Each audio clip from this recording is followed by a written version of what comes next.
I'm Pete McMurray. I'm a professor of mechanical engineering at the University of Minnesota in the Particle Technology Laboratory. And today I'm interviewing Virgil Marple. We were colleagues together in the particle lab for many years. So we know each other very well. And we're here to talk about Virgil's work as an aerosol scientist. And Virg, maybe we'll begin with your early work. We want to figure out, how did you ever get into this sort of little niche of work? You completed your bachelor's in 1962, as I recall. Is that right? That's right. And so during your bachelor years, you were a son of a farmer. You came off a Minnesota farm, Right. and that was your background. And you worked your way through school to a large extent. Isn't that right? You That's did right. some work for faculty, and you did some work as a member of the co-op program. Right. Why don't you tell us a little bit about those work experiences and how they sort of guided you as your time went along? Well, I guess it was Ben Liu who was teaching measurements lab, and he made an announcement he needed some help from some students. So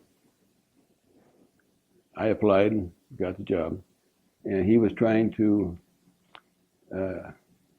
program a computer in machine language, and he was having trouble. So he needed some workers to do it mechanically. So I spent a lot of time in the library taking up solar data and adding it up and computing it and doing the computer work for him. Without a computer, of course. Just a hand calculator. And I was impressed. That was the best teacher I ever had. Very clear. I learned a lot from him. And then from then I got onto the co-op program and went to John Deere, where I did most of my work on the design board, drafting board, because I'm primarily a design engineer. And John Deere fit me well for that, because they were just changing over from a 2-cylinder tractor to a 4-cylinder tractor, and they were making all new design for all components. So that was it, the early experience. Did your experience as a farm boy influence your choice of majors as a college student and your ultimate career choice? Yeah. My career started out being a physicist, and that was due to a good physics teacher I had in high school. And I enjoyed physics until I got off of levers and onto nuclear physics. And once I hit nuclear physics, I decided I'd probably better try something else. And it was suggested I do mechanical engineering. So I switched at that time. Uh-huh. The nuclear was not my forte. So I did the design work on, well, as I mentioned, with John Deere, because I come from a farm. John Deere was a natural. Was this drafting work that you did, pen and paper and 3D visualizations? You weren't doing computer-aided design in those days. No. I know that's true. And so how did you go about it? Well, it was all on drafting board. Mm-hmm. And I had an ability to be able to visualize parts in 3D and different orientations.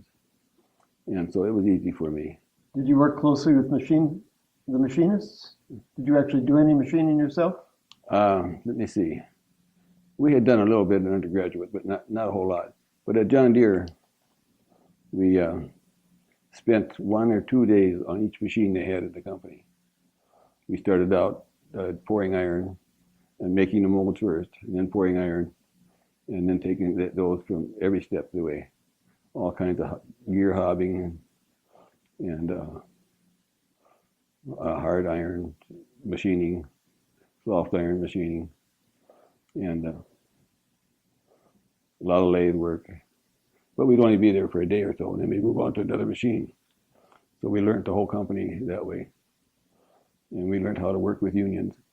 And the union were a little bit concerned about us. So they'd tell us, when you machine this part, you measure the part carefully so you've got it right when they're watching you. With the guys with white coats, they're watching you. But when they're not there, you just take this little device and you hold it up there and you know it's right when that cup fits on it. And you can easily make your machine numbers a day. So they had their tricks that they were doing to fooling the guys in the white coats. It's just kind of interesting. So when you graduated in 1962, you got an offer from Aeronutronic Right. division of Ford Motor Company That's right. in Los Angeles. Right. And did you also get married at about the same time? In Newport Beach. In Newport Beach. Yeah. So even better. Huh? Yeah. And so that was a big jump That's for right. a rural Minnesota boy jumping out to LA. That was a big transition. That was a big transition. Yeah. My wife was from the same high school as I was from. And I think I graduated on a Friday. Well, I got the cast off my leg on. We played volleyball, and I was slightly inebriated and busted my knee actually. Due reward. Due reward. But I got the cast off on a Friday. I think we graduated on a Sunday or a couple of days later, and went home and got married over the weekend, and then took off and short honeymoon to Duluth and on to California. Mm-hmm. Mm-hmm. So at Aeronutronic, you worked on a number of projects. One of the projects you showed me was your work on the Automated Biological Laboratory, the ABL, Right. which was intended for use on Mars. That's right. So keep in mind, this is 1965, a short time after Sputnik. Really accelerated the American space program. Ford got some money in that area. Tell us a little bit about how that all happened. Well, Sputnik happened when I was a freshman, happened fall quarter. And I know we were out in front of the mechanical engineering building, and we heard about Sputnik. And from that point on, the courses all changed. It was more hardcore mechanical before that. And then it got into the aerospace part of it. But the work at Aeronutronic was interesting. We had the ABL program, which is the Automated Biological Laboratory, which was a hand-operated device, and just to show feasibility. And I see they're still doing that, doing the automated now, of course, but I understand that they're looking for water on Mars, and they think it's there. Mm-hmm. So there'll be more that we're continuing. Are they using your device? No, they're not the one I made. Not unless there's somebody up there turning the screws, but hopefully it's a generation or two after that.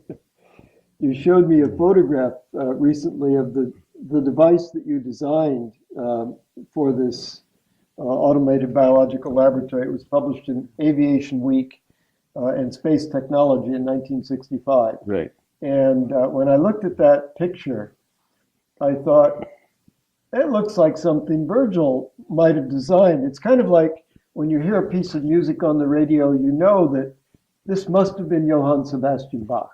It was a similar sort of feeling when I looked at that. It was just the same sort of things you were designing when I knew you as a faculty member. It had turning wheels and knobs and gears. Yes, knobs and gears. And it worked very well, but hand operated. Hand operated. So you needed the astronauts on Mars exactly. doing the work. Yeah. Yeah. Okay. That was a fun project. Now you also did some work on rockets and rocket propulsion, and eventually got you to doing your first aerosol project, as I understand. That's right. So what was going on there? Well, they had a rocket that was for attitude control. So it had a gimbal on the nozzle. You could turn it one way or the other and direct the thrust where they wanted it. And they were concerned about the wear on the throat when they had it at an angle. And because it was a knuckle, it had another throat ahead of it, and then the final throat. And they were solid fuel rockets, so there was alumina in exhaust. And they were interested if the particles are going to erode the throat. So we had a program where we took PL cell particles and put it in this wind tunnel with the simulated rocket, and we would see where the particles landed. Put double stick tape on the walls, and it was a large model. But that was kind of interesting. We had to measure the pressure drop through the nozzle, and that was done with 100-inch manometers with mercury. And we only had, it was a blowdown operation, so we only had about, just a few minutes, I forget what it is, just a few minutes of operation. So you were using liquefied what? No, we used sulfur hexafluoride. Oh, really? Yeah. Wow.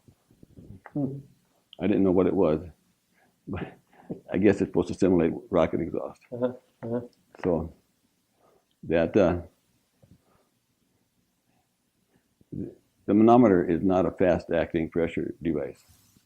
So we had to preset that 100-inch manometer to about what it would be when the air was flowing. So we had vacuum pumps and to move the mercury, and then we'd set that, and then we had valves that were electrically operated. So we'd run the pump, run the test, and then we'd throw that switch, and there'd be a slight adjustment in the mercury. And then we'd take a picture, a high resolution camera at the back of the lab. And I ran out of pumps, so I was using air ejector as vacuum source. And I don't know what happened one day, but something went wrong. And I opened up the valves, and it sprayed mercury all over the lab. Something you don't want to do. But my boss was out there watching, and I went into his office afterwards, and he was reading an article on mercury poisoning. He wasn't unhappy about it, but he was concerned.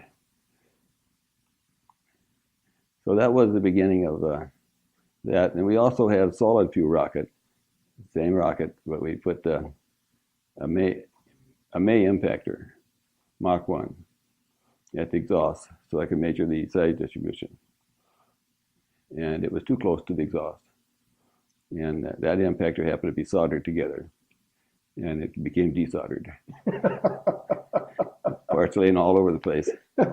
Unfortunately, the data wasn't very good. But that was your first exposure to impactors. That was the first exposure to The impactors. man who eventually became the world's authority on impactor design figured out how not to do it. Yeah, how not to do it, not get too close to the heat source of that. So after a few years with Aeroneutronic in Newport Beach, you moved back to the Twin Cities, got a job from Fluidyne, and in 1965 started working with them. Probably because of your exposure and work with rocket engines, they were doing related work. Is that right? They were doing wind tunnel work. Wind tunnel work. Yeah, big blowdown wind tunnels. And we were working on that.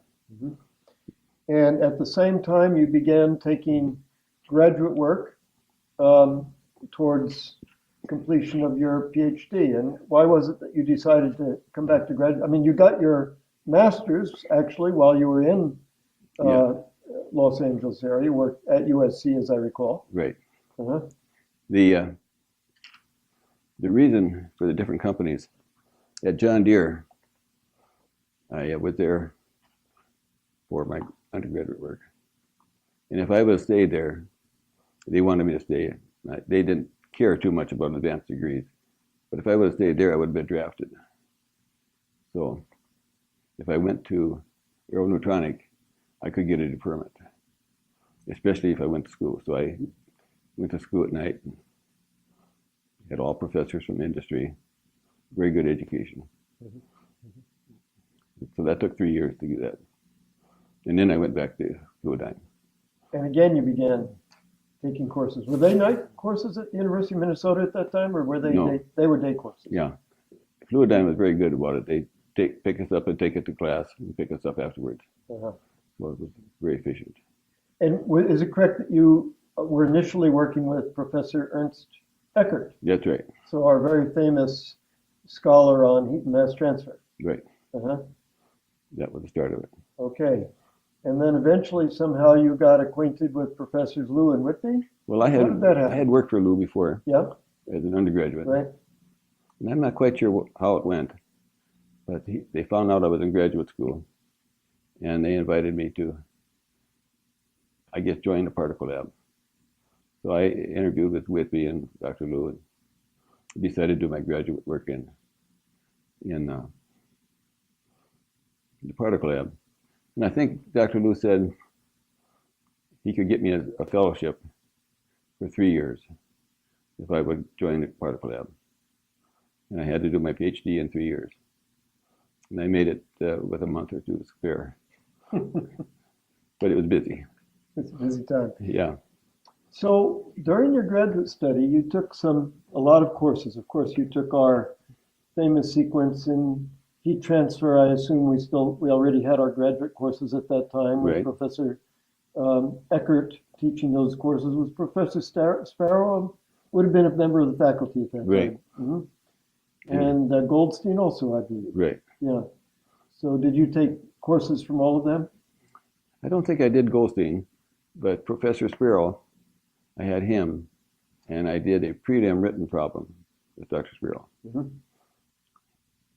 I don't know who else I did prelims, but with I remember his, because you see, we had the only lab in the department that was air conditioned, and he liked air conditioning.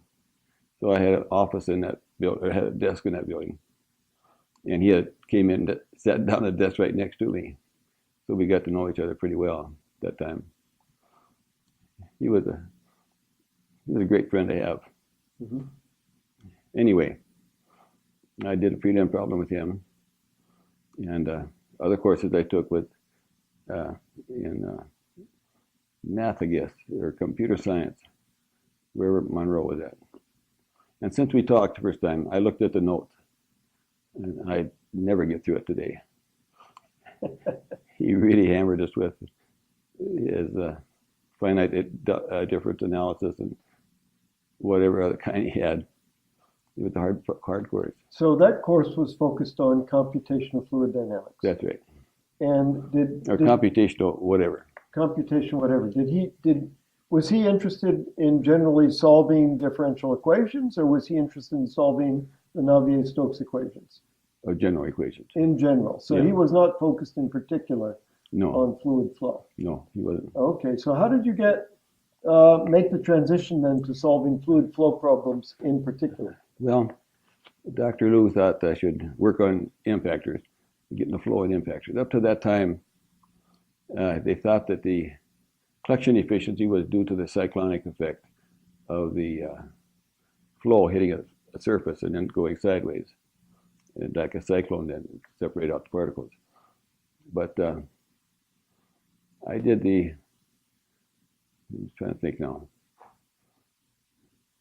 I did the solution of the Navier-Stokes equations by following the recipe that was laid down by Goldsman, who was from the Imperial College, Imperial College in London.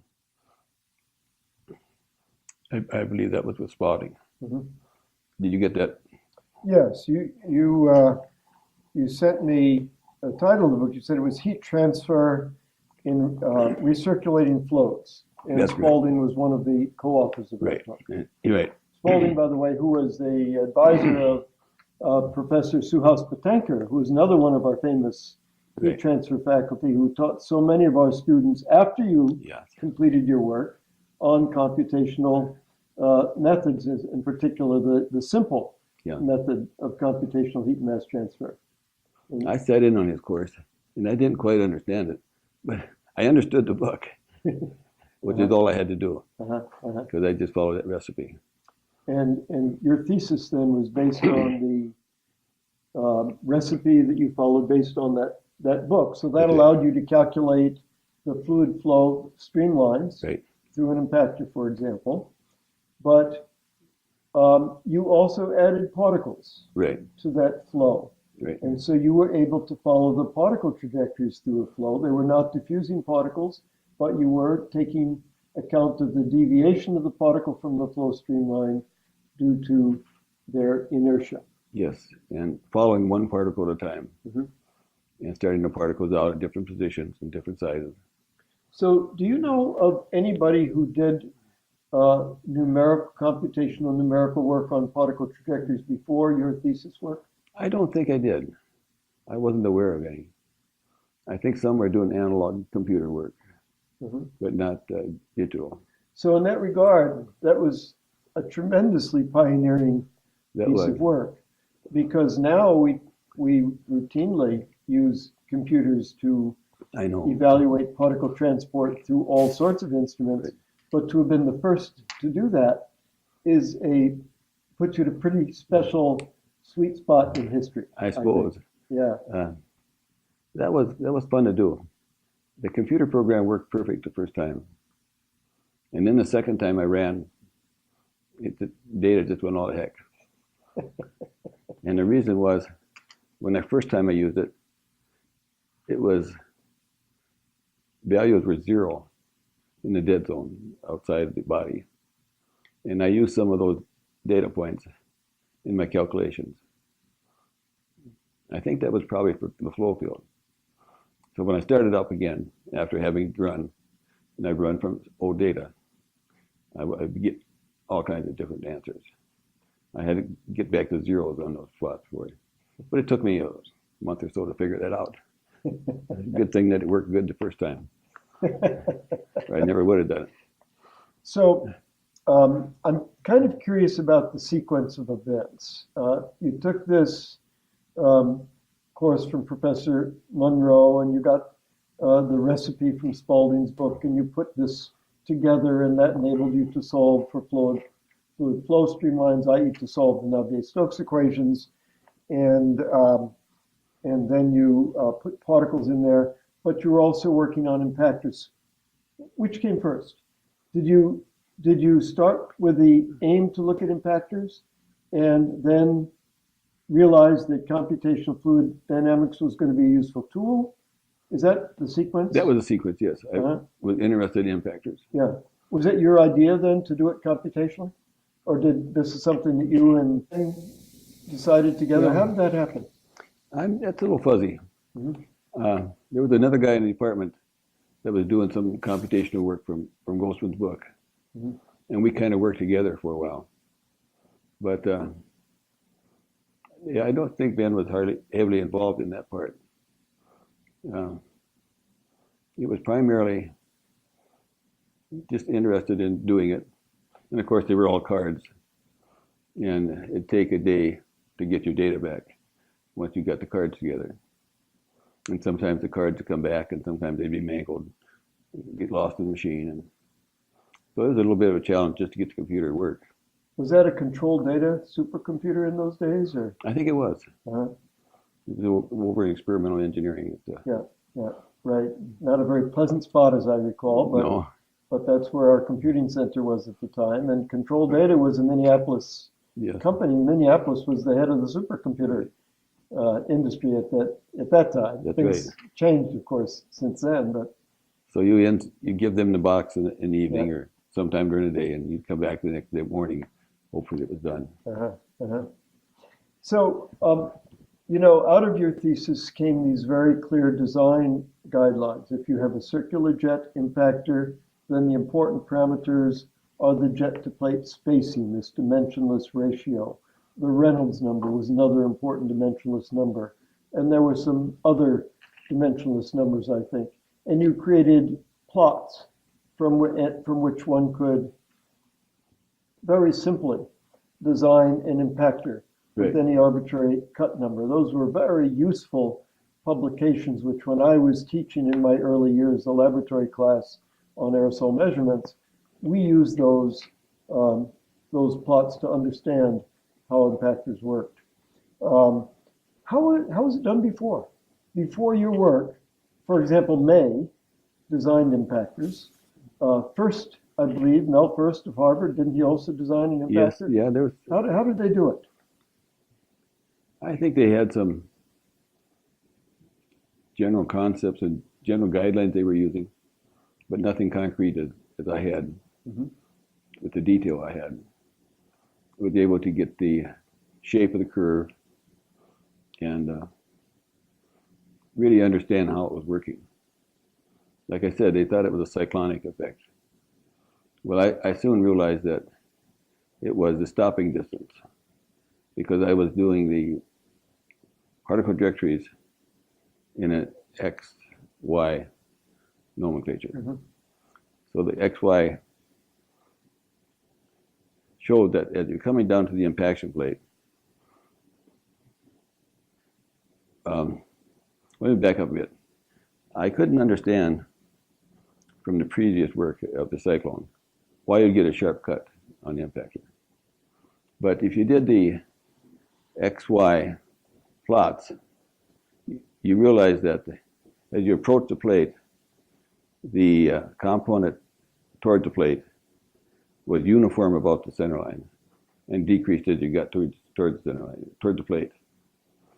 So the problem you had to have to get a sharp cut was to have a flat profile at the exit of the nozzle that would give you just a flat velocity profile. And then as that got towards the plate, it would stay flat. And then if one particle would collect in the middle, a particle of the same size would collect to the outside. And the boundary layer created the S part of the curve. If you got rid of that boundary layer, you'd have a perfectly sharp cut. And that's why body impactor works so well. Now, what was the question? No, well, I was just curious, how this was done before.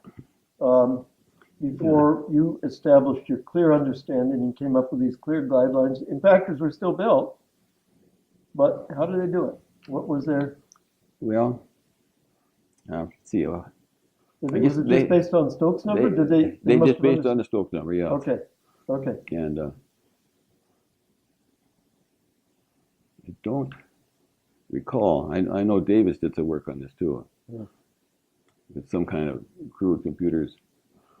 And anyway, I just washed all that aside when I was doing my work. So another thing I remember is that, remember your circular impactor calculator? Yeah. So that was around the time you could also buy circular slide rules. Right. And so it was kind of like a circular slide rule. And you could choose whether it was a rectangular slit or a circular jet impactor, and you could choose your particle size or whatever, and that would give you the dimensions of the impactor. Right. Pretty slick. It was fairly intricate and pretty slick. What gave you the idea for doing that? Is that something you learned about in your education? I got that in my senior year, undergraduate. That's I was shy 1 credit, and there was a 1 credit slide rule course that you're supposed to take when you're a freshman. Oh, no kidding. But I was a senior, so I took it with Dr. Barish, I think, or Professor Barish. They're still there when I arrived. Yeah, you remember him? Yeah. Rather crude guy. He used to handle the registration. But anyway, he taught us how to make. He was going to teach us slide rule, but he taught us how to make a slide rule and what procedure was. And so I just followed that procedure and put it into a circular form for the, let's see, I guess it was for the Stokes number equation and for the Reynolds number equation. It was fun to do. Well, it was. I think I still have one in my files. Well, if you don't, I'm quite sure. If you don't, let me know. I'll send you a dozen or so.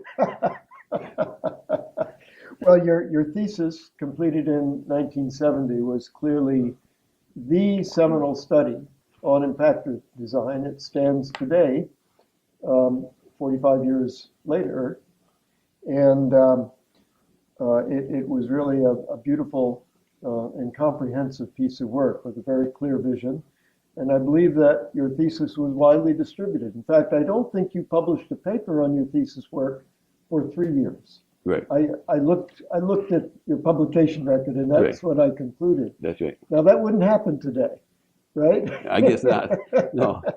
But in the day, back in your day, a thesis like yours was regarded as a piece of work, and it was distributed to people who might be interested. And I believe your thesis was widely distributed, Yes, it was. and including to Professor Nikolai Fuchs. Yes. And I saw a letter that Fuchs wrote to Professor Ken Whitby, and in that letter he said, "Of the works at your laboratory, I have been most impressed by that of Marple. Please tell him of my high opinion of his classical work." That was pretty nice of him. If I had a letter like that, I would have it on the wall, enlarged in some print. That's quite a beautiful It is. testimony to, and I think appropriate testimony to a great piece of work.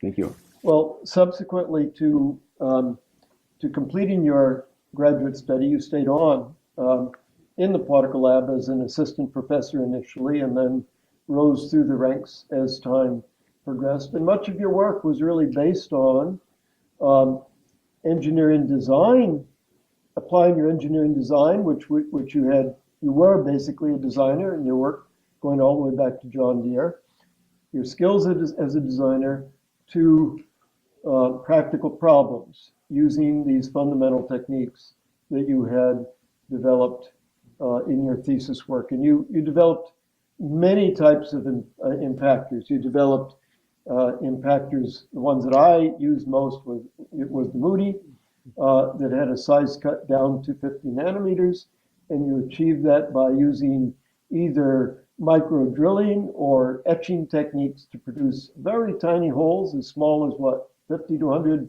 50 nanometers. 50 nanometers. Yeah. And had many of them in I'm a sorry, parallel. 50 microns. 50 microns. Yeah. And you had them in a parallel matrix, so you could get a high flow, but the small size gave you a small jet size, which allowed you to get a small particles with a Stokes number of order 0.6 or 0.7, something like that. So that's how you got down to collection in the nanometer size range. Yeah, and it now goes down to 10. Oh, it does. 10 nanometers. And are they smaller jets? No lower pressure. Lower pressure. Yeah. Okay. Same okay. size jet. So that was a remarkable technology. I remember you and I worked together on some measurements at the Grand Canyon. They were really early measurements of those small particles. We were at that time using 3 of your Moody's in parallel, 2 samples per day. Each Moody had 9 substrates plus a blank. Mm-hmm. So that was 10 samples times 3, because we had 3 Moody's, one for X-ray fluorescence, one for ion chromatography, and one for elemental and organic carbon analysis. So that was 30 samples a day. No, 30 samples every 12 hours, and we sampled twice a day. So 60 samples per day. And the average cost of analysis was something like $30. So that was $2,000 a day for analysis. And it was intensive, labor intensive, and expensive work, but we got historically interesting data. You got good data from that? We got very good data. We figured out, it enabled us to calculate the contributions of different chemical species to light scattering at the Grand Canyon.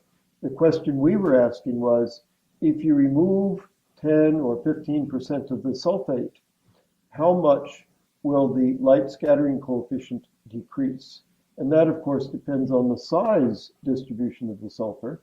So we were able to figure that out from those measurements. That was work done in 1989. I think those were the prototype Moody's at that time, and you helped us obtain those instruments for that study. I think you had covers that made.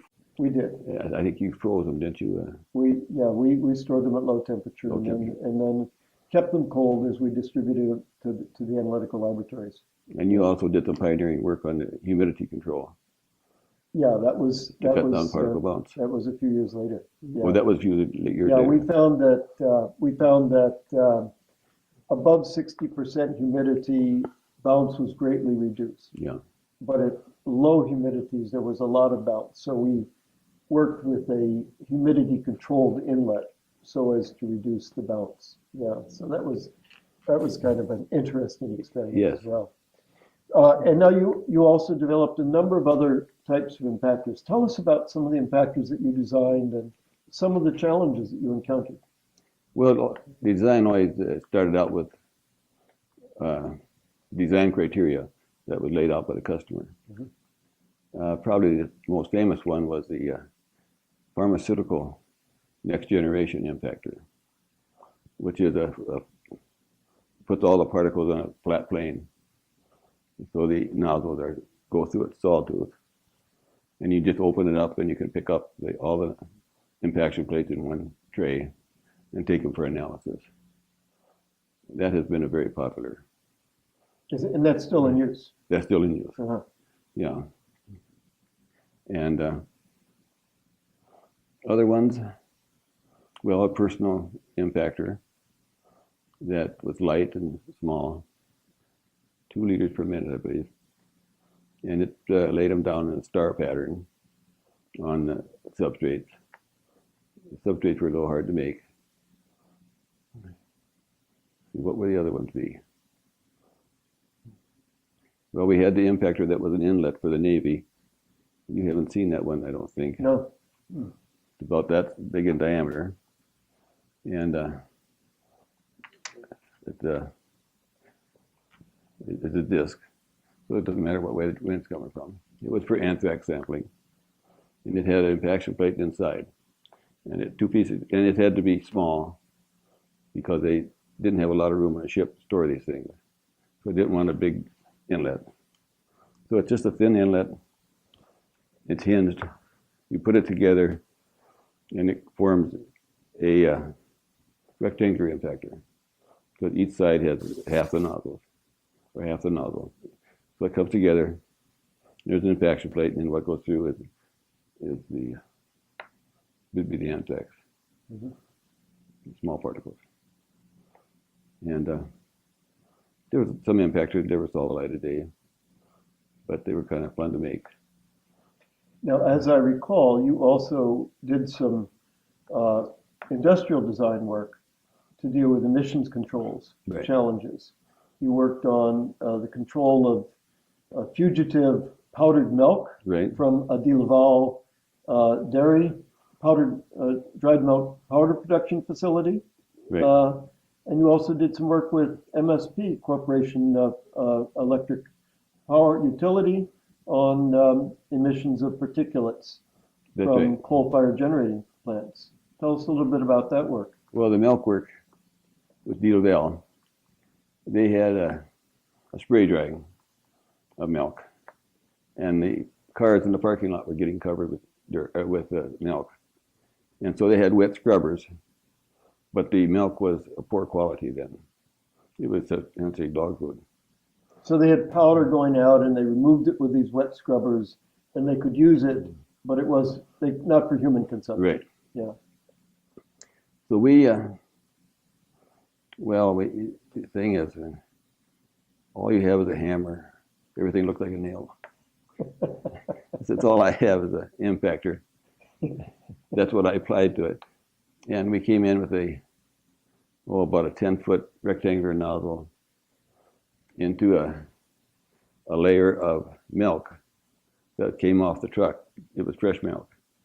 So the particles that would have gone up the stack now are impacted in the milk and could be re-dried. So they were returned to the feedstock. And then re-dried. That's right. So that brought it down to the milk. We had to separate the milk then. And so we had a cyclone on each side. Actually, 4 of them. They went like this, and they went both directions from the 2 sides. So that was 4 cyclones. And that worked pretty well. But Alpha De Laval was sold then. They went under new management, then they dropped the project. But we did make a big one, and it worked pretty well, but not always. Sometimes that flow would go unstable, and it would slam against one end or the other and spurt milk out of the exhaust. Not ideal, but we could have solved that if they'd gone further. And how about the work you did with MSP? NSP. Oh, NSP. Yes. Okay, yeah. Northern States Power. Northern States, yeah. That was the electrostatic precipitator. Yeah.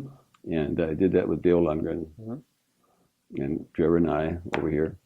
Oh, We did the mechanical work. But that was a very good design that we had for that. And one of the tests we had, you could turn the electrostatic precipitator on or off, and you had a light shining down a tube. And if you turned it off, you couldn't see the light. You turned it on, it's clear as could be. So it was kind of a neat. and was this intended? It was a wet electrostatic precipitator? Is that right? That's right. And did they already have a dry electrostatic precipitator? I mean, they must have had some sort of particulate emission control. Yes, they had.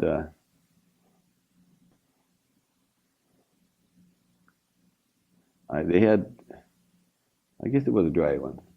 I think they had dry precipitators. But was this easier to handle the fly ash? Yes. With the liquid process? Yeah, easier operation. So at some point in the 90s, you and Ben Liu started a company, Right. MSP. And tell us how that happened and a little bit about your work with MSP. Well, it started as a company to build the Moody that I brought to the table and to build the flow visualization device that Ben had. Oh, yes. That was The fogger. fogger. The fogger. The fogger. Yeah. Which was a pure fog instead of smoke, which is very nice and still being sold today. Used in clean rooms for looking Yeah. at flow paths That's in, right. in semiconductor clean Without rooms. contaminating anything. Yeah. Yes. So those two products started MSV. And then it's gone on from there to a variety of other projects. Good. So what would you say is your most significant and lasting contribution to engineering, aerosol science or aerosol technology? Well, I guess I would look at,